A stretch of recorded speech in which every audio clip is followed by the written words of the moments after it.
우리가 새로운 피조물의 기초에 대해서 우리가 2주 전에 영혼 몸에 대해서 우리가 말씀을 우리가 들었습니다.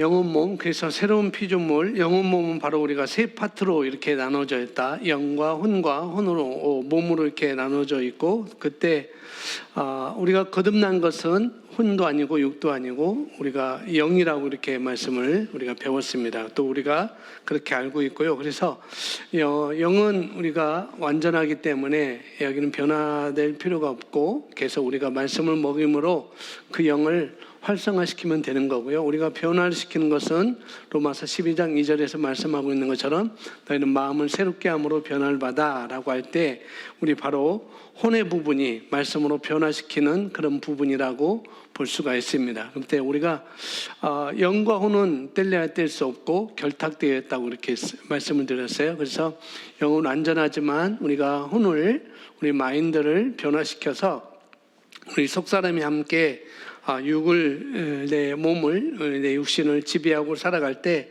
우리는 승리하는 삶을 살 수 있다라는 말씀을 우리가 함께 나눴습니다. 그리고 영으로 기능하고 또 믿음으로 우리가 기능하고 살아가는 방식에 따라서 그렇지만 우리는 승리하는 삶을 우리에게 주어졌지만 단지 조건이 있다면 우리가 영으로 기능할 때 우리가 믿음으로 우리가 살아갈 때 그 승리는 보장되어 있고, 또 왜냐하면은 하나님께서는 우리 본래, 하나님께서는 우리 본래 우리가 창세기부터 또 우리가 새로운 피조물이 된 우리들도 똑같이 우리 삶을 다스리며 살 수 있는, 세상을 지배하며 살 수 있는 그런 권세를 우리에게 주셨지만, 그러나 우리가 알고 있듯이 아담과 하와가 불순종으로 말미암아 그런 모든 것들을 다 놓쳐버렸죠. 그 다음에 하나님은 그걸 그대로 놔두지 아니하시고 그 문제를 해결하기 위해서 예수님을 이 땅에 보내주셔서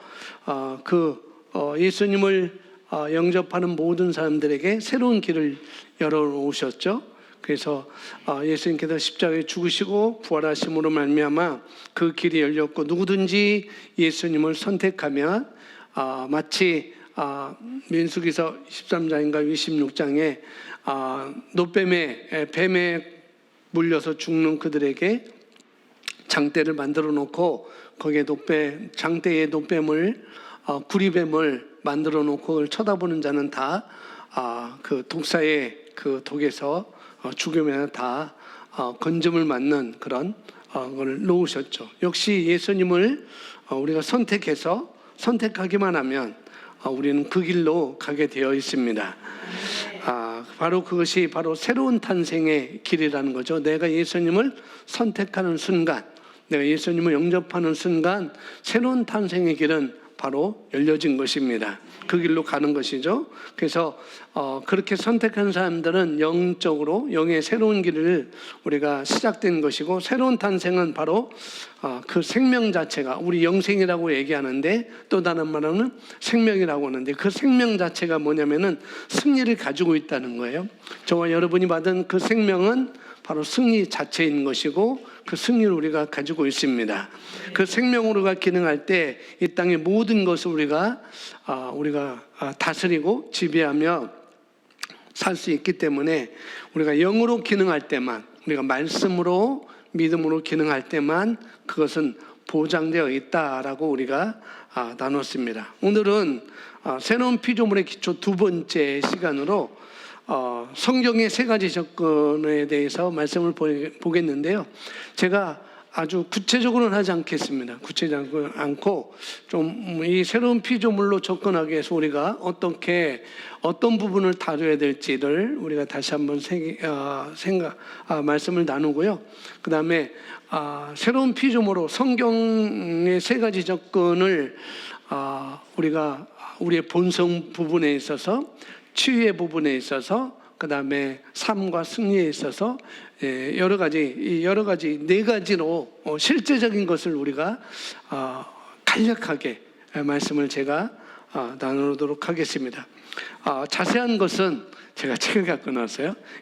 믿음의 말씀사에서 나온 이 성경의 3가지 접근, 최순애 사모님이 지은 것인데요. 아주 정확하게 우리가 말씀을, 성경을 어떻게 봐야 되고, 어떻게 그 말씀을 내가 접근해야 되고, 그 말씀을 내 삶에 어떻게 적용해야 될지가 이 성경의 3가지 접근에서 아주 자세하게 잘 나와 있어요.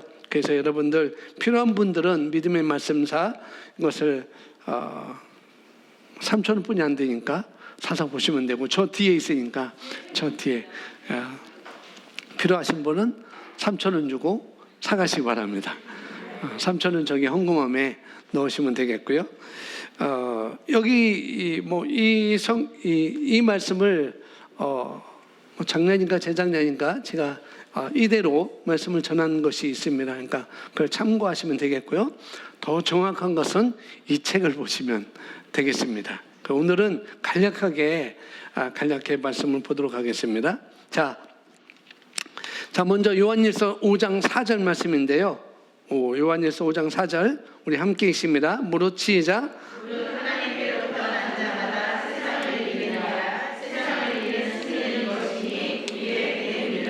예, 성경의 3가지 접근에서 우리가 접근해야 될 것은, 우리 삶에 있어서 접근해야 될 것은 바로 이거라는 거죠. 하나님께로부터 난 자마다 세상을 이긴다고 했고, 바로 그 이길 수 있는 보장은 바로 우리 안에 있는 믿음이다 라고 사도 요한이 이렇게 증거를 합니다. 그래서 우리는 우리의 뭘 하고 하고 안 하고에 따라서 그게 아니라 이미 우리 안에 있는 그 믿음을 통해서 승리는 보장되어 있다는 것, 우리가 이렇게 접근하는 것이 가장 성경의 3가지 접근에서 가장 기본적이라고 볼 수가 있겠습니다. 무릇 하나님께로부터 난 자마다 세상을 이기느니라. 세상을 이기는 승리는 이것이니 우리의 믿음이니라. 그 믿음은 이미 로마서에서 말씀하고 있는 것처럼 일정 분량의 믿음을 우리에게 다 받았습니다. 믿음이 있습니다. 그래서 이 믿음이라는 것을 통해서 기능하는 그리스도인들은 세상을 이기는 것이 보장되어 있는 것입니다. 그러나 만약에 그리스도임에도 불구하고, 거듭났음에도 불구하고, 내가 예수님을 믿음에도 불구하고 이런 사실을 모른다든지 아니면 알아도 행하지 않는 사람은 세상 사람과 똑같이 살 수밖에 없습니다. 세상의 감각의 영역, 물리적인 영역의 원리에 따라서 우리가 그 결과대로 살아갈 수밖에 없습니다. 예, 여기 보니까 그래서 우리가 지난번에 영혼 몸에 대해서 우리가 나눴는데요. 영혼 몸을 하면서 우리가 영혼 몸 말씀 우리가 보면서 결국은 혼은 바뀌어야 하는 것. 혼은 결국에는 누가 뭐래도 혼은 바뀌어져야 된다는 거죠. 영은 이미 바뀐 것이에요. 우리가 새로운 탄생으로 이미 영은 바뀌어졌어요. 그래서 영과 혼이 함께 이 육체를 다스리고 살아간다라고 볼 수가 있겠죠. 이렇게 할 때 혼을 우리가 변화시켜야 되잖아요. 우리 몸을 우리가 다스리며 세상을 다스리며 살아갈 때 결국은 우리가 내 혼이, 내 마인드가, 내 생각이, 내 사고체계가 바뀌어져야 된다는 거죠. 변화돼야 돼요. 그래서 마음을 새롭게 하면, 마음을 바꾸면, 마음 관리를 하면 거기서 변화가 일어나게 되어 있습니다. 근데 이 변화는 우리가 마음을 새롭게 하면, 조금이라도 마음을 새롭게 하면은 변화는 당연히 일어나게 되어 있어요. 그런데 이 변화는 그냥 어떤 사람이 살이 쪘다든지, 그래서 저도 요즘 배가 많이 나와서 이거 뭐를 해야 되겠다라고 했는데, 살이 쪘다든지, 아니 살이 찐 그 뱃살이 조금 빠졌다든지, 그런 겉모습, 겉모양, 이런 정도가 아니라는 거죠. 이런 정도가 아니라 이렇게 모양만 달라진 것이 아니라 뭐냐면은 본질적으로 상태가 달라진 것입니다. 본질적으로 상태가 다 달라진 거예요. 그러면은 거기서 변화가 일어납니다. 그래서 자기 삶의 상태를 바꿀 수 있는 사람은 자신밖에 없어요. 그래서 이제 자기 마음을 바꾸고 마음을 새롭게 하는 것, 그걸 갖다가 우리가 다른 말로 마음을 새롭게 하기, 다른 말로는 마인드 매니지먼트 이렇게 표현을 하고 있어요. 마음 관리 이렇게 표현하고 있습니다. 그래서 시간도 우리가 관리를 하잖아요. 오늘의 시간 내가 어떻게 나눠서 이런 시간을 내가 어떻게 관리하겠다라는 시간도 우리가 관리를 하게 되고 모든 걸 우리가 관리를 하죠. 관리를 하는데 이 생각, 그 마음도 관리를 해야 된다는 거예요. 우리 몸도 우리 겉모양도 관리를 하는 것처럼 우리 마음도 생각도 관리를 해야 된다는 거죠.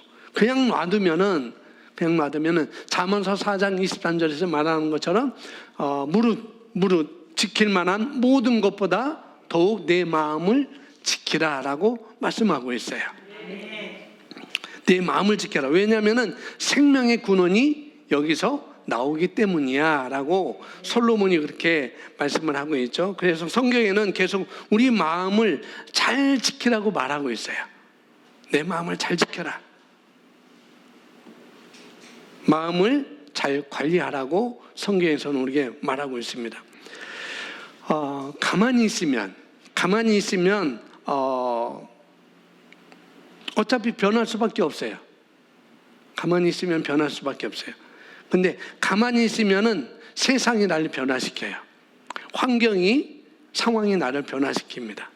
가만히 있어도 변할 수밖에 없다는 거. 어떻게 변하는가? 세상적으로, 율법적으로 내가 변할 수밖에 없는 것이죠. 그래서 결국 자기 안에 있는 것을 관리하지 않으면 안 된다는 거예요. 어차피 가만히 있어도 변하게 되어 있으니까. 세상적으로 변하게 되어 있으니까, 그러니까 내 안에 있는 것을 관리하지 않으면 안 된다는 것. 생각을 관리하지 않으면 안 됩니다. 모든 것이 다 관리가 필요한 것이죠. 마음 관리라는 것, 마음 관리 우리가 얼마든지 할 수 있는 것이고요. 그러니까 내 인생을, 내 경로를 바꾸고, 내 인생의 경로를 바꾸고 그 향방을 바꿀 수 있는 능력이 다 우리 안에 있는 것입니다. 마음을 새롭게 함으로 변화를 받아라 라고 하나님께서 사도 바울을 통해서 우리에게 말씀하신 것은 우리가 그렇게 할 수 있는 능력이 있기 때문에, 능력이 없는데 하라고는 하지 않겠죠. 저와 여러분이 여러분 자녀에게 할 수 없는데 하라고는 하지 않을 거예요. 할 수 있기 때문에 이렇게 하라라고 말씀하는 것처럼 하나님은 우리에게 그렇게 할 수 있는 능력을 주셨습니다. 그러니까 이제 우리가 환경을 탓하면 안 되겠어요. 우리가 관리하지 않으면 환경이 나를 만들어가요. 세상이 나를 만들어가요. 어쩔 수 없이 우리는 영향을 받을 수밖에 없는 존재라는 것. 왜? 이 땅에 살기 때문에. 천국에 살면은 괜찮겠지만, 그 나라 가서 우리가 살면 괜찮겠지만, 이 땅에서 우리가 살고 있기 때문에 어차피 우리는 영향을 받을 수밖에 없어요. 그러니까 우리가 철저하게 마인드 매니지먼트, 그러니까 마음 관리를 해야 된다, 이런 말씀을 제가 드리는 것입니다. 다음 보겠습니다. 하나님께서는 우리 삶을 변화시키는 도구로 말씀을 주셨습니다. 그래서 히브리서 4장 12절에 하나님의 말씀은 살아있고 운동력 있고, 그 다음에 우리의 마음과 생각을 감찰하고 우리의 골수와 그 다음에 관절까지 찔러서 분리하고 구분한다라고 이렇게 말씀하고 있죠. 하나님의 말씀이 그렇게 우리의 삶을 변화시키는 도구로 우리에게 주셨습니다. 그러나 우리가 그 말씀에 바르게 접근하지 않는다면, 말씀을 주셨지만 그 말씀을 바르게 접근하지 않는다면 그리스도인이라도 지속적으로 성장할 수 없을 뿐만 아니라 하나님이 우리를 위해 예비해 놓으신 가장 좋은 삶을 찾아 누릴 수 없습니다. 그러므로 성경의 세 가지 접근을 잘 이해하고 새로운 피조물로서 접근하기 시작한다면 영으로 기능하게 될 뿐만 아니라 우리의 삶과 신앙생활에 큰 변화가 있을 것입니다. 자, 우리 신앙생활에 우리 삶의 변화가 있는 것은 어떻게? 새로운 피조물로 접근할 때만 가능하다는 거죠. 물론 율법적인 성경을 율법적으로 내가 접근해도 조금은 돼요. 그러나 그것은 쉽지가 않아요. 늘상 제자리로 돌아오게 되었습니다. 십자가의 완성도 일부분 되겠지만 거기에는 늘 우리에게 또 역시 여기에도 내 믿음의 행위가 필요하다는 것으로 다시 돌아가게 되죠. 자, 말씀은 우리 삶을 변화시키는 도구입니다. 아멘? 그래서 정확한 복음을 소유한 자로 우리가 기능하고 또 예수 그리스도 안에서 성장하는 것이 바로 여기서 말하는 것처럼 하나님 아버지께서 우리를 향해 갖고 계시는 기대이며 열망인 거예요.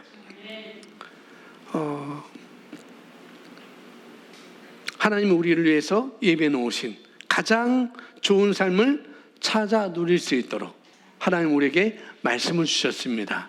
말씀을 주셨는데 그 말씀을 내가 어떻게 접근하느냐 따라 다 차이가 있다는 거예요. 그래서 하나님은 우리가 전진하기를 기대하셔요. 우리는 전진을 해야 합니다. 하나님은 저와 여러분 삶에 관심을 많이 갖고 계셔요.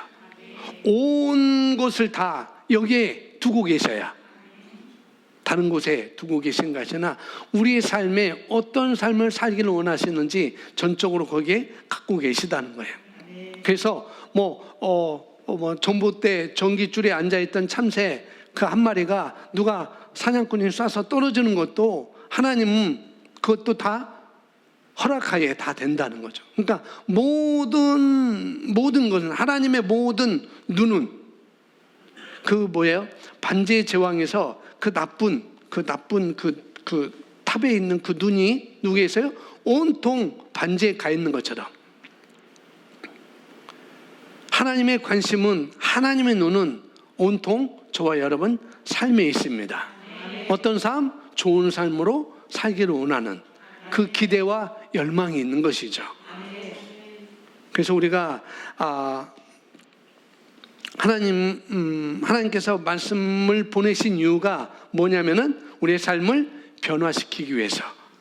그래서 우리가 하나님께서 우리의 삶을 변화시키는 도구로 말씀을 주셨다는 것. 그래서 내 삶을 변화시키기 위해서 하나님께서 말씀을 보내신 것입니다. 우리가 바른 것을 바라보고 우리가 하나님의 말씀을 붙잡고 있으면 그러면은 그 일이 되어질 수밖에 없도록 우리 주변의 모든 환경이 움직이도록 그렇게 하나님께서는 시스템을 만들어 놨습니다. 내가 말씀을 붙들면 모든 것은 그 말씀 중심으로 다 움직이게 되도록 내가 고백하면 그래서 그 마가복음 11장에서 이 산더러 들려 바다에 던져지라 내가 말하면 그러니까 움직여지게 되어 있어요. 모든 것은 우리 믿음의 사람들에게 말씀을 어떻게 내가 적용하느냐에 따라서 그 모든 것들은 다 움직여지게 되어 있습니다. 그래서 우리가 원하는 것을 우리가 세상적으로 접근하는 것이 아니라 뭐예요? 우리가 이제는 하나님의 말씀 안에서 우리가 바른 것들로 마음 관리를 먼저 잘하고 그 다음에 마음 관리 잘하고 그 마음에 하나님의 말씀을 채우는 작업을 한다면 거기에 말씀대로 모든 것들은 변하게 되어 있습니다. 그래서 우리의 생각을 관리하는 그런 접근을 우리가 하다 보면은 우리가 이런 마음 관리를 해야 되지, 하나님의 말씀으로 내가 접근해야 되지, 새로운 피조물의 그런 것으로 내가 접근을 해야 되지라고 이렇게 하다 보면은 우리에게 알게 모르게 우리 안에 있는 견고한 진들이 있어요. 내가 가지고 있는 것, 그동안 내가 가지고 있던 그런 견고한 진들이 있게 마련이죠. 견고한 진이라는 것은 천홍성, 절대 무너지지 않는 그런 천홍성을 이렇게 말할 수가 있죠. 결국 성경에서 나오는 여리고성 같은 것, 아주 든든하게 쌓아 올린 그런 성, 그런 것을 견고한 진, 견고한 성 이렇게 말하잖아요. 근데 옛날에는 그런 견고한 성은 대포도 없고 미사일도 없고 그렇기 때문에 무너뜨릴 수가 없었죠. 그런데 하나님이 주신 그런 아무리 견고한 성이라 할지라도, 견고한 천홍성이라 할지라도 우리가 하나님의 말씀으로 그것도 무너뜨릴 수 있다는 거예요. 아멘. 우리가 여리고성 무너뜨릴 때 거기서 우리가 성경을 통해서 볼 수가 있잖아요. 그래서 내가 가지고 있는 그런 견고한 진이 있다 할지라도, 견고한 성이 있다 할지라도, 어느 누구도 바꿀 수 없는, 무너뜨릴 수 없는 그런 성을 내가 가지고 있다 할지라도, 그런 생각과 마음이 있다 할지라도, 그러나 결국 우리가 하나님의 말씀으로 계속 포격할 때 그 견고한 성은, 견고한 진은 무너뜨릴 수가 있습니다. 아멘. 그래서 근데 이 견고한 진이라는 것은 다른 것보다도 시간이 걸릴 수 있을 거예요. 노력을 해야 되겠죠. 너무나 견고하니까 이건 또 시간이 내가 걸릴 수도 있고 노력도 해야 됩니다. 그렇지만 여전히 우리가 하나님의 말씀으로 여전히 무너뜨릴 수 있다, 이런 믿음을 우리가 가져야 되겠습니다. 그래서 우리가 그걸 갖다가 하나님의 말씀으로 포격한다, 말씀으로 포격한다, 이런 표현을 우리가 쓰고 있잖아요. 다른 말로는 우리가 하나님의 말씀을 고백하고 묵상할 때 우리가 잘못된 생각들을 계속 포격하는 거죠. 내가 고백할 때, 내가 말씀을 고백할 때 무너지지 않는 그 견고한 성은 조금씩 어떻게 해요? 금이 가게 되어 있습니다. 그래서 말씀 고백 너무나 중요한 거라는 거죠. 여러분이 말씀을 고백하는 그 순간, 그것은 그 견고한 진에 대해서, 견고한 성에 대해서 집중적으로 여러분이 포격하는 것이에요. 그렇게 하면 결국은 잘못된 생각들도, 견고한 진도 다 변화가 되고요, 결국 우리 마음을 새롭게 할 수가 있습니다. 아멘. 자, 이제 보시면 성경에는 세 가지 접근 방법이 있습니다. 율법적인 접근과 십자가의 완성으로의 접근, 그리고 새로운 피조물로의 접근입니다. 이렇게 세 가지가 있어요. 이제 우리가 새롭게 하는 부분은 성경의 세 가지 접근이라는 거죠.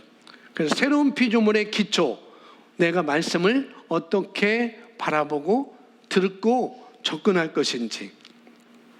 그래서 여러분 중에 성경의 세 가지 접근, 이것을 많이 접해 보신 분도 있고, 또 이 책을 보신 분도 있을 것이고, 또 말씀을 들으신 분도 있을 것이고, 또 처음 듣는 말씀이다라고 그런 분들 또 계실 수 있을 거예요.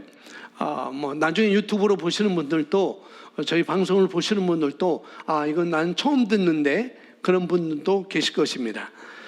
그러나 여기 계신 분들, 또 우리 성도님들은 대부분 다 들으신 것 같은데, 그래서 우리가 성경의 접근을 바르게 하지 않게 하면은 이게 다 들어가서 다 엉켜버립니다. 성경의 세 가지 접근을 우리가 잘하지 않으면은, 바르게 하지 않으면 다 엉켜버린다는 거예요, 서로서. 그래서 우리가 이 율법적, 먼저는 이 율법적 사고를 우리가 벗지 않으면은 복음의 아름다움, 그런 유업을 우리가 찾아 누릴 수가 없게 되는 것입니다. 자, 보겠습니다. 율법적인 접근은 구약에서 율법을 지키면 하나님의 복 가운데로 들어가고, 지키지 않으면 저주 가운데로 선택해서 들어가게 됩니다. 이것을 신명기 28장에서 아주 정확하게 말씀을 하고 있죠. 쉽게 말해서 율법적인 접근은 뭐냐면은 내가 어떻게 행동하는가, 내가 어떻게 행동하는가 안 하는가에 따라서 하나님은 나에게 복을 주시기도 하고, 어떻게 해요? 주지 않는다. 뭐냐면은 나의 행동으로 말미암아, 내 행동 거지로 말미암아 복을 받는다라는 그런 사고 체계가 바로 율법적인 접근인 것입니다. 내 행동으로, 내가 행동을 바르게 해야 하나님을 볼지. 그래서 많은 분들이 어떻게 하면은 이 율법적인 접근이 바로 그거 있어요. 내가 주일날 어디 움직이면은 하나님께서 내 다리 몽둥이를 부드러뜨려서 벌을 준다고. 이게 바로 율법적인 접근인 거예요. 내 행동에 따라서 그렇다는 거죠. 그래서 이런 내 행동이 따라주지 않으면, 은 그만큼 복이 없고 또 저주를 받는다, 그런 생각의 접근이 바로 율법적인 접근인 것입니다. 이런 사람들은 하나님의 말씀을 듣거나 복음을 듣거나 메시지를 들을 때 항상 어떻게 생각하냐면은, 그럼 내가 뭘 해야 되지? 나보고 뭘 하라는 것이지? 이렇게 하라는 건가? 저렇게 하라는 건가? 자꾸 항상 이렇게 모든 것을 그렇게 접수하는 것. 그것이 바로 뭐냐면은 그런 사고체계, 그것이 바로 율법적인 접근인 것입니다. 목사님 이런 말씀하는데 나보고 이렇게 하라는 건가? 이렇게 하라는 건가? 그것으로 자꾸 생각하는 거예요. 자, 신명기 28장 14절 15절 제가 써놨는데 함께 읽습니다. 내가 시작. 내가 오늘 너에게 명령하는 그 말씀을 떠나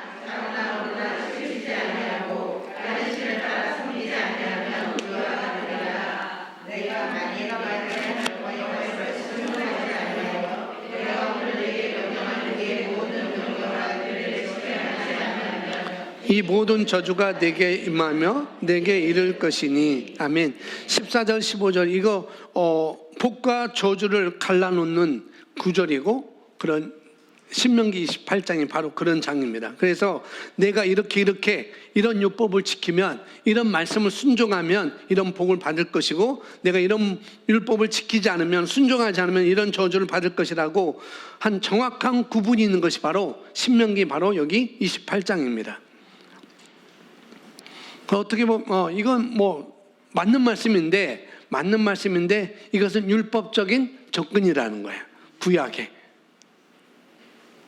하라 하지 마라. 내 행동에 따라서 복을 받고 내 행동에 따라서 저주를 받는다라고 하는 것이 바로 율법적인 접근이라는 것이죠. 하나님은 나에게 이렇게 하라는구나. 하나님은 나에게 이렇게 하지 말라는 거구나. 그것이 바로 율법적인 접근이었습니다.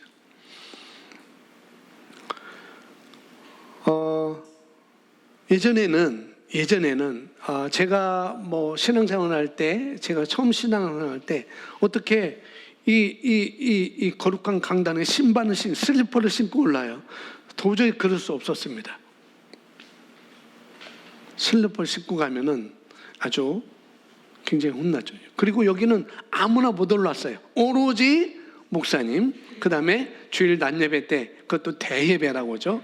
대예배 때 뭐예요? 기도하시는 장로님이나 안수집사님들, 또 권사님들도 못 올랐어요. 조금 개방돼서 권사님들도, 여권사님들도 올라와서 기도하고 안수집사님도 올라와서 기도했지, 그전에는 안수집사님도 못 올랐어요. 옛날에는 오로지 장로님만 올라서 기도를 했어요. 그게 율법적인 거였죠. 근데 지금 뭐예요? 슬리퍼 신고 올라도 맨발로 올라도 누가 하나님이 보라는 것도 아니고. 예전에 장로님이 그때는 안 계셨기 때문에 누가 기도하면은 꼭 밑에 강대상에 거기서 기도해요. 오로지 여기는 목사님만, 오로지 여기는 장로님만. 율법적인 접근으로 했죠. 자, 마태복음 11장 28절부터 우리 함께 30절까지 함께 있습니다. 시작. 수고하고 무거움 짐진 자들아 다 내게로 오라. 내가 너희를 쉬게 하리라. 나는 마음이 온유하고 겸손하니 나의 멍에를 메고 내게 배우라. 그리하면 너희 마음이 쉼을 얻으리니 이는 내 멍에는 쉽고 내 짐은 가벼우니라 하시니라. 아멘. 자, 제가 처음 이 말씀을 들을 때 이렇게 핵심 포인트는 뭔가 그걸 잡지 못했어요. 여러분도 아마 그럴 거예요. 이 말씀 핵심적으로 하나님께서 뭐라고 말씀하는가? 여기서 말하는 주제가 뭐라고 생각하세요? 쉼이었어요. 그런데 제가 예전에는 이 새로운 성경의 세 가지 접근, 새로운 피조물로 접근하지 못할 때는 뭐냐?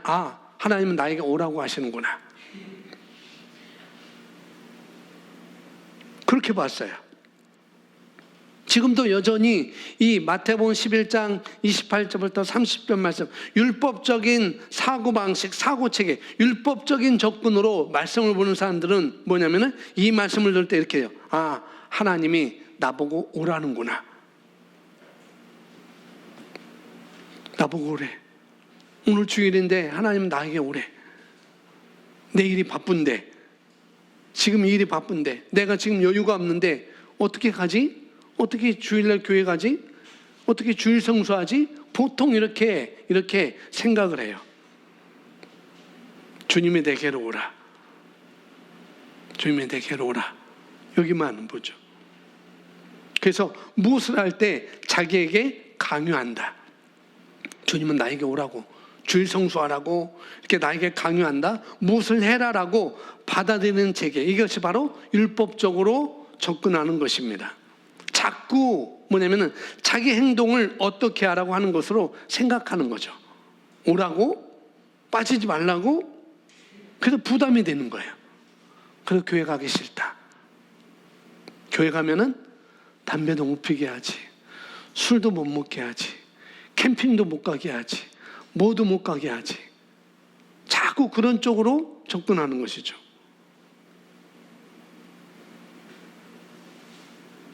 말씀을 순종하라고? 나보고 무엇을 하라고?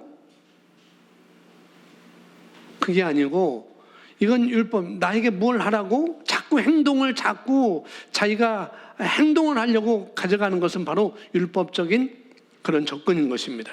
근데 그게 아니고, 새로운 피조물의 접근은 뭐냐면은, 하나님의 진리는 무엇이지? 먼저 그렇게 생각하는 거예요.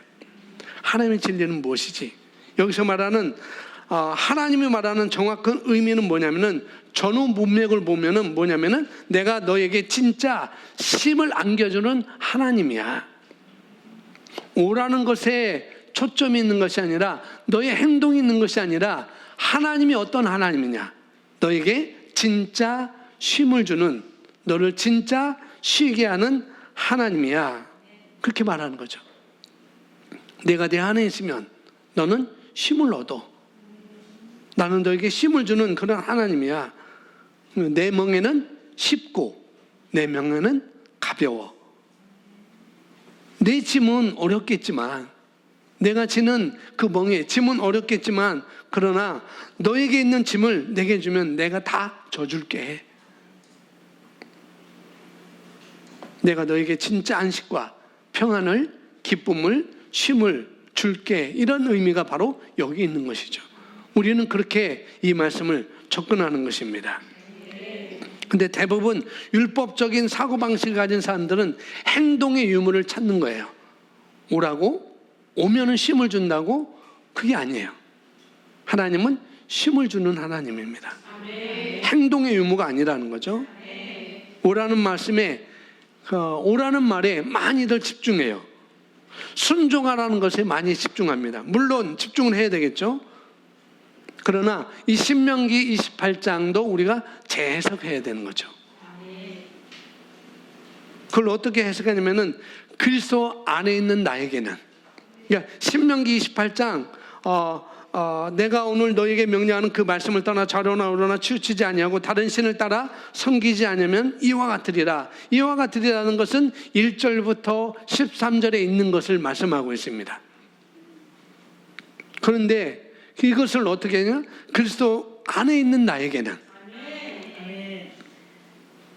이제 내가 율법을 지켜야 되는 조건이 뭐냐면은, 그리스도 안에 있는 나로 다 대체되는 거예요. 아멘. 율법 안에, 율법적인 사고방식, 율법을 지켜야 되는 것, 말씀을 순종해야 된다는 것, 다 뭐냐면은 그리스도 안에 있는 나로 다 대체되는 것입니다. 그러니까 이제 율법을 지키고 안 지키고를 떠나서, 이제는 나는 그리스도 안에 있는 나에게는, 그리스도 안에 있는 나에게는 이런 복이 있어. 들어와도 복을 받고 나가도 복을 받고, 근본적으로 정말 포도주틀에 넘치는 그 복이 우리 안에 있다는 것이죠. 계속 좋은 것들, 내가 그리스도 안에 있으므로 이제 조건이 다 만족된 것입니다. 아멘. 그래서 이 사고를 계속해야만 율법을 우리가 벗어날 수 있어요. 그리스도 안에 있는 나에게는 모든 것이 다 주어졌구나. 지키고 내 행동이 아니라, 내가 어디 안에 있기 때문에? 그리스도 안에 있기 때문에. 이게 바로 새로운 피조물의 접근이라는 거예요. 내가 그리스도 안에 있기 때문에 내 행동과 관계없이 나는 의로운 자야. 아멘. 우리는 그렇게 나가는 것이죠. 그래서 율법에 접근해서, 율법적인 접근에서 해오라는 것은 다른 방법이 없어요. 하나님의 복음의 진리를 더 많이 고백하면 도움이 됩니다. 이 율법적인 접근에서 헤어나오는 것은 말씀을 많이 고백하면 돼요. 많이 고백하면 고백할수록. 여러분 언제까지 고백하면? 계시가 오기까지. 그래서 성경 뭐래요? 너희 마음에 샛별이 떠오르기까지. 그 샛별이라는 것은 다른 게 아니고 계시를 말하고 있습니다. 말씀을 말하고 있어요. 깨달아진 거. 내 마음이 깨달아지기 전까지. 내 마음에 깨달아지기 전까지. 아, 이게 말씀이구나. 아, 이런 말씀이구나. 아, 하고 깨달아지기까지. 우리는 계속 뭐예요? 지속적으로 말씀을 많이 먹이시고 기도하면 우리가 깨달아집니다. 그러면 그때부터 이제 나는 율법적 사고방식에서 자유케 되었어. 내 행동과 관계없이 나는 이런 자야 라고 우리가 깨달아고 그런 고백이 올 때가, 고백을 할 때가 올 것입니다. 그렇게 할 때 율법적인 사고를 우리가 벗는 것이죠.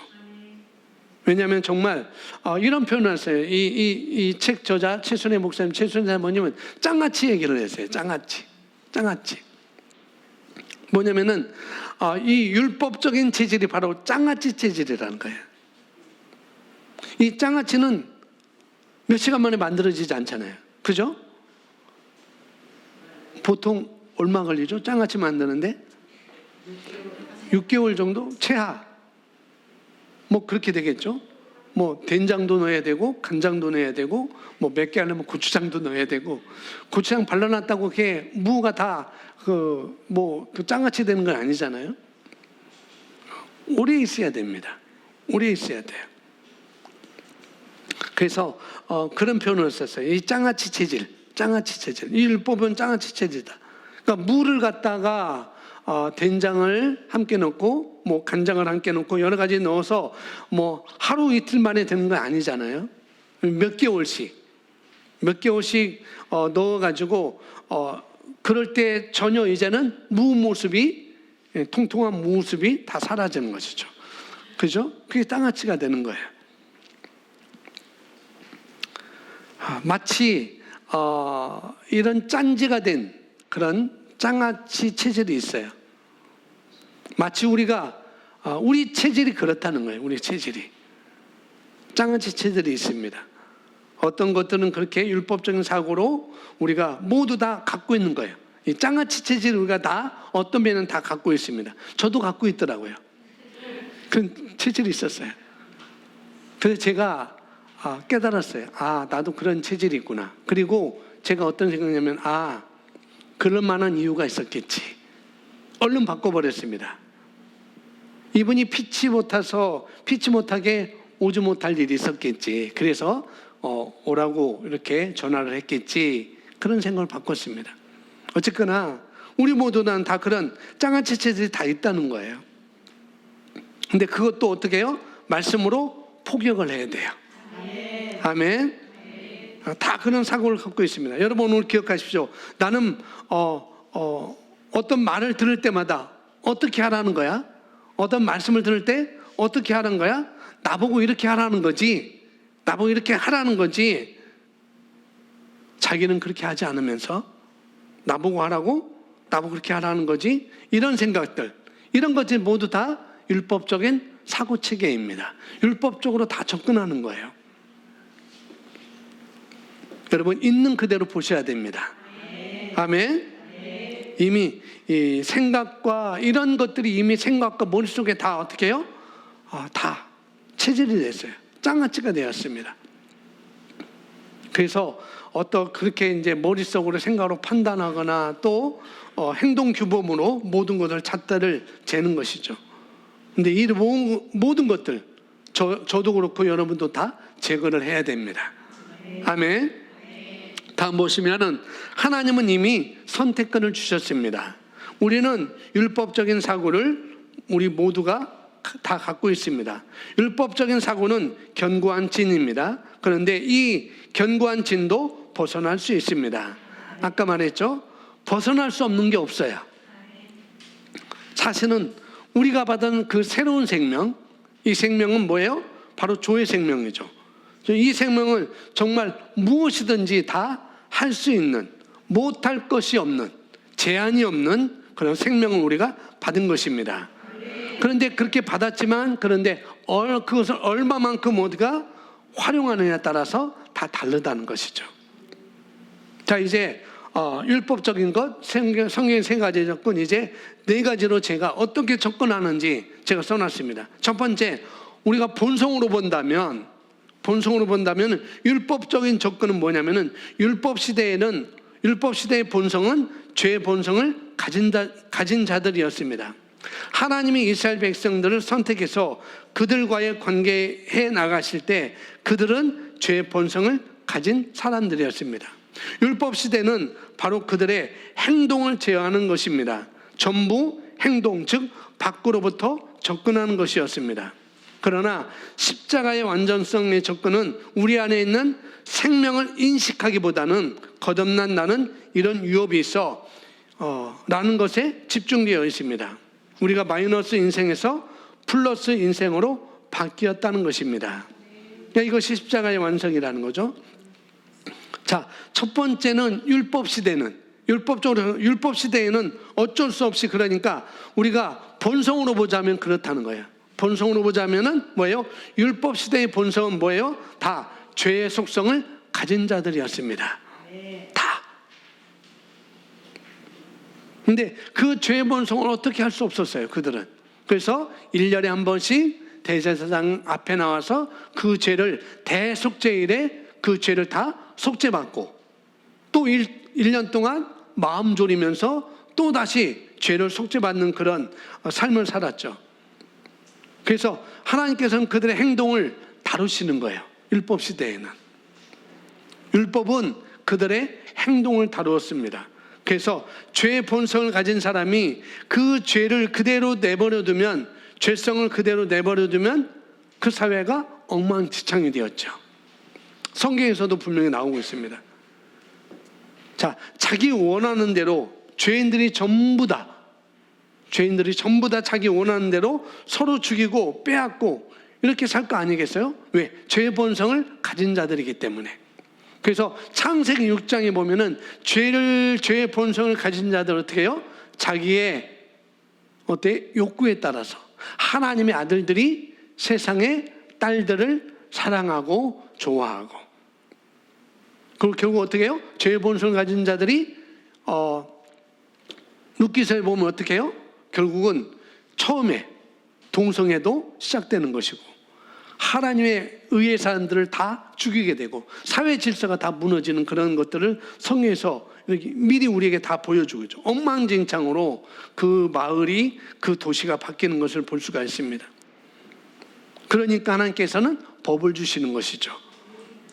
지금도 우리가 이 세상에서 법이 없다고 생각해 보세요. 난장판이 아니겠어요? 법이 없다고 하면 역주행은 보통일 것이고 칼부림도 보통일 것이고, 그냥 죄의 본성을 가진 자들을 그냥 놔뒀다면 아마 지금보다 훨씬 더 살기 힘든 상태가 될 것입니다. 그대로 놔둔다면. 그래서 우리나라 헌법이 있는 것이고 법이 있는 것이죠. 질서를 위해서. 그러니까 하나님은 그걸 아시기 때문에 그냥 내버려두면, 죄의 본성을 가진 자들을 그냥 내버려두면 뻔하기 때문에 어떤 행동이 나올지, 어떤 삶을 살을지 뻔하기 때문에 하나님께서는 이스라엘 백성들에게 율법을 모세를 통해서 주신 것입니다. 어떻게? 이렇게 해라, 이렇게 해라, 저렇게 해라. 그래서 그 율법 안에서 그 하나님의 살아계심을 어떻게 해요? 존중하고 사람들을 서로 존중하고 사랑하면서 살아갈 수 있도록 하나님은 율법을 주신 것입니다. 그래서 십계명을 봐도 그렇잖아요. 예수님도 말씀했죠. 반은 하나님을 향해서, 반은 사람을 향해서 법을 주신 거잖아요. 그걸 볼 수 있어요. 그래서 율법 시대는 그냥 한마디로 얘기하면, 짐승으로 얘기하자면 뭐냐면은 늑대같이 그런 야성이 있는 상태인 거예요. 이 늑대를 집에서 키우려면 어떻게 해요? 다스려야 되죠. 이 늑대를 풀어놔서는 안 되겠죠. 그죠? 그러니까 그런 야성이 있는 그런 본성, 죄의 본성을 가진 사람은 다스려야 되는 거죠. 사슬로 묶어놓고 그 다음에 행동을 제어해야만, 이 늑대를 그냥 풀어놓으면 안 되잖아요. 그래서 사슬로 묶어놓고 행동을 제어해야만 이제 그 집에서 데리고 살 수 있는 것입니다. 마찬가지로 율법시대도 바로 그 행동을 제어하는 것입니다. 그래서 이렇게 하라. 그래서 우리가 봤듯이 신명기 18장 이렇게 하면 너희가 복을 받고 이렇게 하면 너희가 저주를 받을 것이다 라고 그것으로 묶어놓은 것입니다. 묶어놨는데 그 뭐냐면은 하나님을 존중할 수 있도록, 그 다음에 함께 살아가는 사람들을 존중하고 사랑할 수 있도록 그렇게 하나님께서는 법을 주신 거죠. 그러니까 전부 행동은 바로 외부로부터 밖으로부터 접근하는 것입니다. 그러니까 율법적인 접근은 한마디로 말하면은 밖으로 접근하는 거예요. 행동으로 접근하는 것입니다. 이렇게 하면 복을 받고 저렇게 하면 복을 받고 그렇게 행동하는 거죠. 그래서 이거 하지 마라, 저거 하지 마라, 이렇게 하라, 이렇게 주로 나오는 것이 바로 율법적인 접근이죠. 그런데 우리가 알다시피 십자가의 완성은 뭐냐면은 이런 마이너스 부분, 그런 마이너스 부분을 제거하고 주님께서 이제 승리하시고 우리에게 새 생명을 이미 주셨죠. 그런데 십자가의 완성은 뭐냐면은 우리 안에 있는 새 생명을 인식하기보다는 십자가에서 예수님께서 죽어주신 것, 그것을 바라봐요. 새 생명을 우리가 인식하기보다는 십자가에서 어떤 일을 하셨지? 나를 위해서 고통받으셨지, 나를 위해서 죽으셨지, 나를 위해서 피 흘리셨지. 십자가 완성은 그렇게 바라봐요. 거듭난 나는 이런 유업이 있어 그런 것에 집중되어 있습니다. 그러니까 내가 마이너스 인생에서 플러스 인생으로 바뀐 것이 바로 십자가의 완성으로 접근하는 것입니다. 그런데 여기 두 번째 치유에 대해서 율법적인 접근은 내가 몸이 아프지만 하나님께서 나를 치유해 주실 수 있어. 그리고는 기도 열심히 하고 뭔가 헌신하고 하나님이 나를 옳게 보시면, 바르게 보시면, 다른 말로 좋게 보시면 하나님이 나에게 치유해 주실 거야. 이렇게 접근하는 것입니다. 이해가 되시죠? 예, 십자가의 완성의 접근은 예수님께서 십자가에서 무슨 일을 하셨는지 알고 있어야, 예수님이 채찍에 맞음으로 내가 나음을 입었다는 것을 알고 있습니다. 이것이 바로 십자가의 완성으로 접근하는 것이죠. 그러니까 이 십자가의 율법적인 접근은 거기 자세히 써놨고요. 십자가의 완성으로 접근은 그러니까 내가 더 이상 아프고 살 이유가 없구나. 왜냐하면 값이 치러졌으니까. 내 질병에 대한 값이 치러졌으니까. 그러니까 나는 아플 필요 없어. 나는 아플 필요가 없어. 이렇게 접근하는 거. 그게 가능한 거로 이게 아는 것이죠. 그러나 여기 보면 새로운 피조물의 접근은 우리 안에 있는 무엇을? 생명을 인식하는 것입니다. 영생을 알고 영생을 풀어놓는 순간부터 이 질병이 떠나갈 수밖에 없다. 내게는 신성한 생명이 있다라고 접근하는 것입니다. 완전히 접근이 다 다른 것이죠. 근데 만약에 이 새로운 피조물로 접근으로 가면 우리 안에 있는 생명을 인식하는 것입니다. 이 생명은 어떤 생명? 조의 생명이죠. 조의 생명. 우리가 영생을 받았는데 이 조의 생명은 하나님의 생명입니다. 하나님을 하나님답게 만드는 생명, 이 조의 생명이죠. 그 생명이 내게 있으니까 그 생명이 활성화만 된다면, 사도행전 28장에 보면은 사도 바울이 이제 로마 황제에게 가서 복음을 전해서 가는 도중에 있잖아요. 그대 가당에 멜리데 섬에서 잠시 정박했을 때 뭐에 물려요? 독사에 물리잖아요. 근데 다른 사람들은 이 독사에 물렸으니까 다 죽을 거야 라고 했는데 사도 바울은 죽지 않았습니다. 그런 것 같이 바로 사도 바울은 그 생명을 인식했던 거죠. 그래서 우리가 이것이 이 생명이 우리 삶 가운데 활성화되면, 그러면은 나는 어떤 질병도 내 몸에 머무를 수가 없다. 물론 어떻게 생길 수가 있어요. 그런 질병이 생길 수 있어요. 그렇지만 내가 이것을 알고, 이 영생을 알고, 이 생명을 알고 그 생명을 풀어놓는 순간부터 이 질병은 떠나갈 수밖에 없다. 내게는 생생한 생명이 있다라고 접근하는 것이죠. 그래서 접근 자체가 다 다른 거예요. 자, 세 번째, 부요에 대해서 어떻게 접근하는가? 율법적인 접근은 첫 번째, 율법적인 접근, 하나님을 열심히 섬기고 11조하고 하나님께서 기뻐하시는 일을 내가 행하고 살면, 그러면 내가 부지런히 살고 이렇게 하면 하나님은 나한테 부요를, 복을 주실 거라고 생각하는 것입니다. 이것도 다 뭐예요? 행동이죠, 행동. 밖의 것을 하는 것. 그러나 십자가에서 완성으로 접근은 나는 가난할 필요가 없어. 왜냐하면 이제 예수님께서 부유한 자로서 가난하게 내심은 나를 부욕해 하셨으니 나는 부유한 자로 태어나서 나는 가난할 필요가 없어. 이렇게 접근하는 것입니다. 그러나 우리가 새로운 피조물로 접근은 뭐냐면은 이 세상 모든 것이 나의 것이다. 이렇게 접근하는 것입니다. 완전히 차원이 다르죠. 마이너스, 플러스, 우리는 플러스 이상의 곱하기. 이 세상의 모든 것은 나의 것이다. 이렇게 접근하는 것. 왜냐하면 우리가 성경에서 그리스도 예수 안에 있는 모든 것이 나의 것이다라고 말씀하고 있습니다. 아멘. 모든 것이 예수의 이름 앞에 다 무릎을 꿇게 되어 있다라고 말하고 있기 때문에 그것이 하나님, 모든 것이 하나님 거지만은 그것을 우리에게 주셨다는 것. 이것은 나의 것이다. 이렇게 접근하는 것입니다. 네 번째, 삶과 승리에 대해서 율법시대, 율법적인 접근. 율법시대에는 내가 하나님께 헌신하고 율법을 열심히 지키면 나는 승리할 수밖에 없지. 이렇게 접근하는 것입니다. 이것도 뭐예요?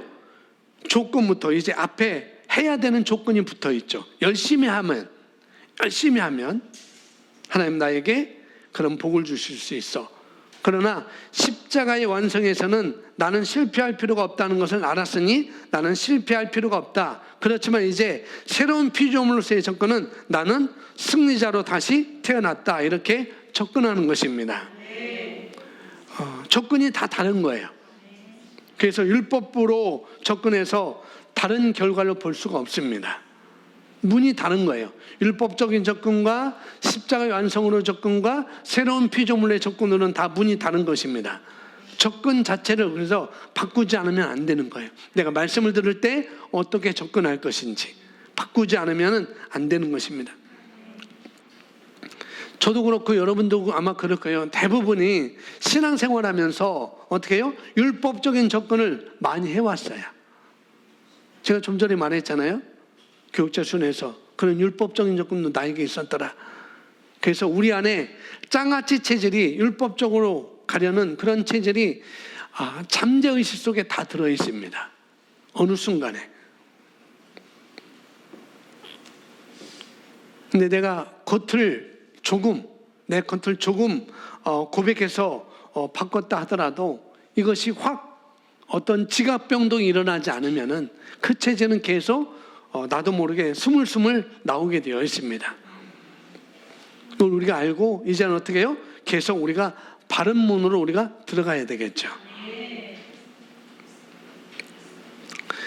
자, 우리가 영으로 기능해야 합니다. 그러게 우리가 영으로 기능해야 된다는 거죠. 자, 우리가 영으로 기능한다 이런 표현을 쓰는데요.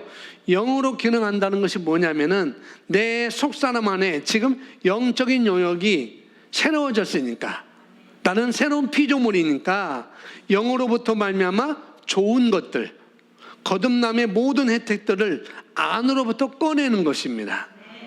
아멘. 밖으로 표현하는 것이 아니라 안으로부터 꺼내서 밖으로 표현하는 것을 갖다가 영으로 기능한다라고 이렇게 표현을 할 수가 있습니다. 영으로 기능하는 것은 반대는 자연적으로 기능하는 것입니다. 자연적 기능은 물리적인 영역이라고 볼 수 있고 또 감각적인 영역의 기능이라고 볼 수가 있겠죠. 감각적인 것은 우리가 기능하지 말라 해도 뭐예요? 알아서 다 저절로 감각적으로 다 기능하게 되어 있어요. 하지 말라고 해도. 아주 자동으로 시스템돼 있어요. 왜냐하면 여기까지 우리가 그렇게 해왔으니까. 그런데 우리가 영으로 기능하려면 자꾸 뭐 해야 된다고요? 인식해야 됩니다. 내가 누구인지 자꾸 인식해야 돼요. 왜냐하면 가만히 있으면 세상에 영향을 받기 때문에, 다른 것에 영향을 받기 때문에 자꾸 우리가 인식해야 돼요. 우리는 자동적으로 어떻게 자연적으로 우리가 자연적인 영역으로 감각적인 영역으로 우리가 다 가게 되어 있어요. 기능하니까. 그렇다고 해서 목사님 뭐 자연적인 영역이 다 나쁜 건가요? 아니요, 나쁜 건 아니에요. 자연적인 영역은 또 좋은 것이 있습니다. 그래서 자연적인 영역을 또 우리가 컨택할 수 있기 때문에 어떻게 해요? 모두 다 좀 더 높은 차원의 선택을 우리가 다 할 수가 있습니다. 자연적인 그런 것도. 그런데 이런 거예요. 만약 예를 들어서 우리가 몸이 아파요. 자연적인 영역에서 우리가 몸이 아파요. 그러면은 당연히 자연적인 영역의 기능은 뭐예요? 약국에 가야 되죠. 콧물을 흘린다, 기침한다. 그러면 자연적인 영역은 내가 어디게 해요? 약국에 가야 되는 거예요. 당장 약국부터 가야 되는 것이죠.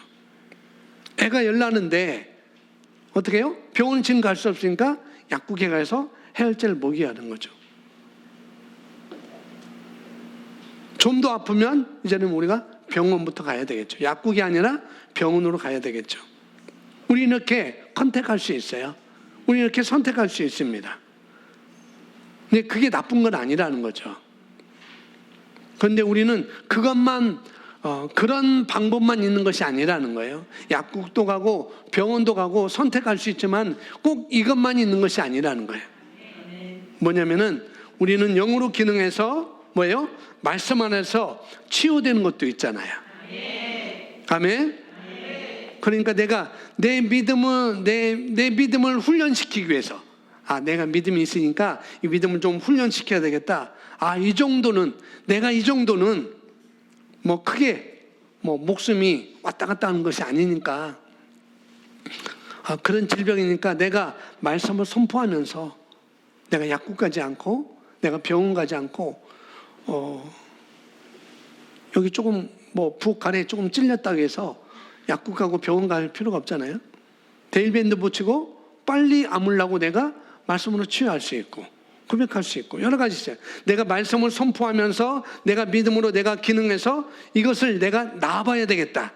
이 감기는, 이 독감은 내가 말씀을 선포하고 묵상함을 통해서 내가 이것은 내가 나아봐야 되겠다라는 그런 믿음을 우리가 훈련해야 되겠죠. 이 감기쯤은 내가 나아야 되겠어. 이런 몸살쯤은 내가 나아봐야 되겠어. 그럼 내가 선택해서 내 안에 있는 것들을 풀어놓고 밖으로 실제하는 과정을 내가 한다면, 그러면은 그것은 영으로 기능하는 것이죠. 자, 마지막 보겠습니다. 자연적인 영역의 법칙이 있고 영적인 영역의 법칙이 있습니다. 그 영적인 영역의 법칙을 말해주는 것이 성경이고, 영적인 영역의 법칙은 성경 외에서는 다른 데에서는 발견할 수 없습니다. 영의 법칙의 가장 중요한 요소는 뭐라고요?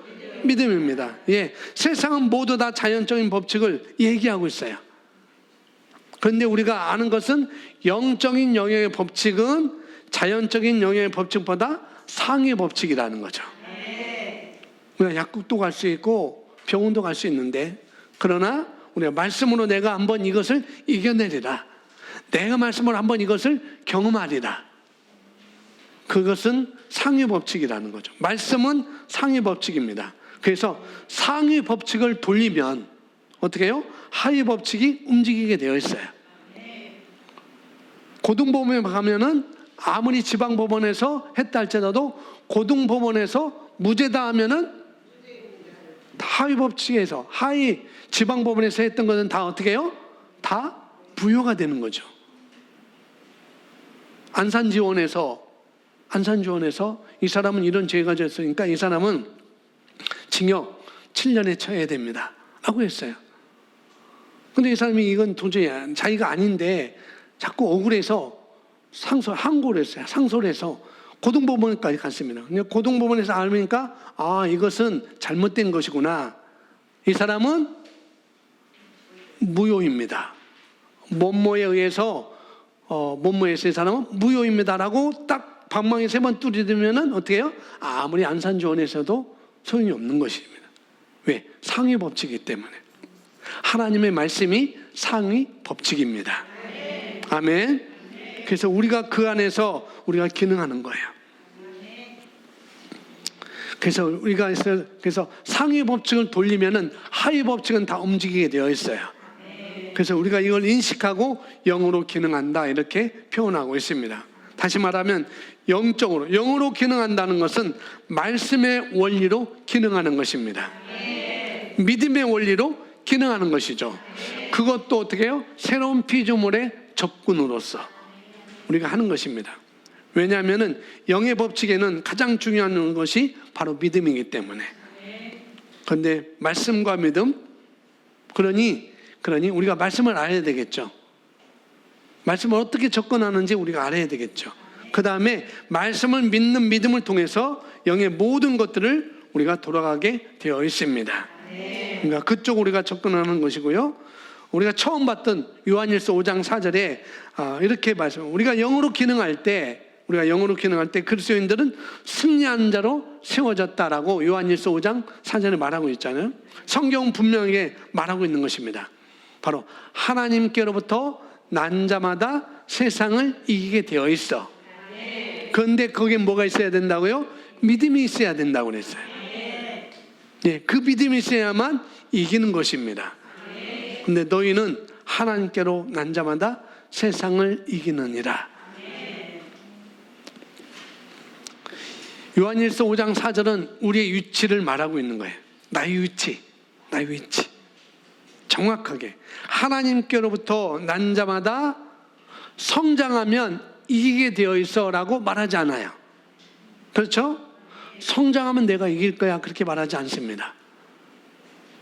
하나님께로부터 난 자가 어린아이 할지라도 아멘? 이기게 되어 있어요. 이게 법칙입니다. 위치 자체가 그렇지만 믿음을 활용해야 되죠. 어린아이의 믿음과 어른의 믿음은 차이가 있었죠. 도리어 어린아이 믿음이 더 클 수 있어요. 근데 우리는 장아찌로 되어 있으면, 그래서 우리가 가지고 있는 믿음을 활용해야 됩니다. 아멘. 고린도후서 5장 17절 우리 다 함께 읽습니다. 시작.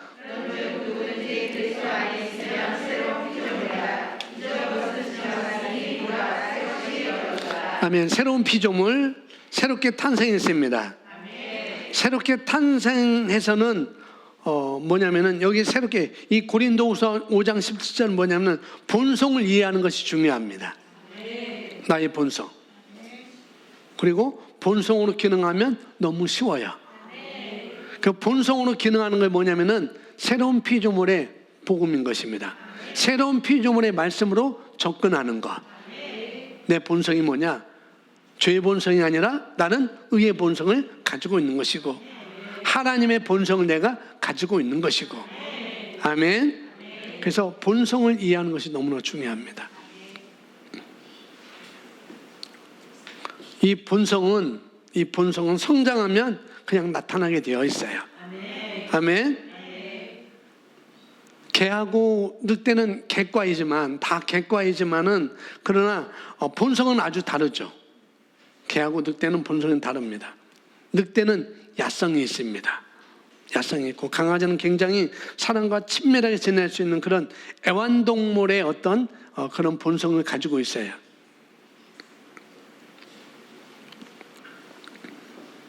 늑대 새끼일 때는 강아지랑 거의 비슷하지만 그러나 조금 크면 이 늑대가 성장하면 이제 자기 본성이 나오는 거죠. 그래서 늑대는 밖에 나가서 어떻게 해요? 계속 야성이 나타나는 일을 하게 됩니다. 주인이 고기를 줘도 어떻게 해요? 그냥 밖에 나가서 옆집 닭을 잡아먹거나 들에 나가서 뭔가를 잡아먹을 거예요. 분명히. 왜? 본성이 그렇기 때문에. 본성이 그렇기 때문에 그래요.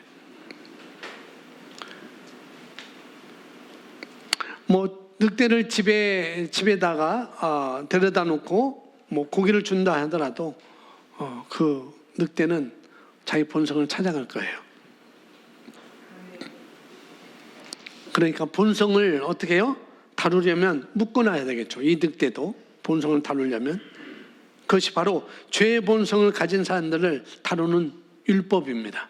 묶어놔야 되죠. 그 본성을 나타나지 못하게 하기 위해서 묶어놔야 되죠. 그것이 바로 율법이라는 거죠. 그러니까 본성을 그렇게 이해하는 것이 너무나 중요하다는 거예요. 본성. 닭은 물과 상극이에요. 닭은 물과 상극입니다. 그런데 오리는 그냥 물만 보면 들어가서 헤엄치고 싶어. 물 목욕하고 싶어. 그게 바로 차이점이에요. 왜? 본성이 나오는 거거든요. 들어가면 안 돼. 닭은 병아리한테 들어가면 죽어. 들어가면 안 돼. 너는 갈 기가 없잖아. 너는 죽으면. 그래서 물을 절대로 하면 돼. 근데 오리는 자꾸 들어가려고 해요. 그게 본성인 것입니다. 가고 싶다. 오리는 가고 싶다. 가고 싶다. 병아리는 안 돼. 안 돼. 안 돼. 이게 본성입니다. 그러니까 본성으로 기능하는 것은 어려운 것이 아니라는 거죠. 아멘. 그래서 우리가 새로운 피조물로서 본성을 잘 이해하는 것이 너무나 중요한 거고요. 성장하면 본성은 나타나게 되어 있습니다. 아멘. 그래서 성장하려면 말씀을 많이 고백하셔야 돼요. 그리고 영으로 기도하셔야 됩니다. 아멘.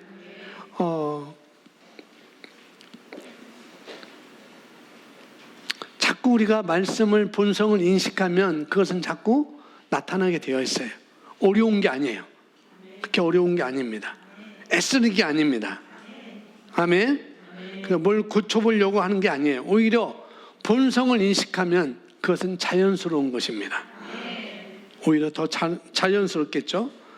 우리가 본성을 바르게 이해한다면. 그래서 성경에 3가지 접근이 있는데 뭐 나중에 책을 여러분이 꼭 참고하시고요. 오늘 말씀은 본성을 내가 어떻게 접근할 것인지 본성으로 접근한다는 것, 여러분 그걸 인식하시기 바랍니다.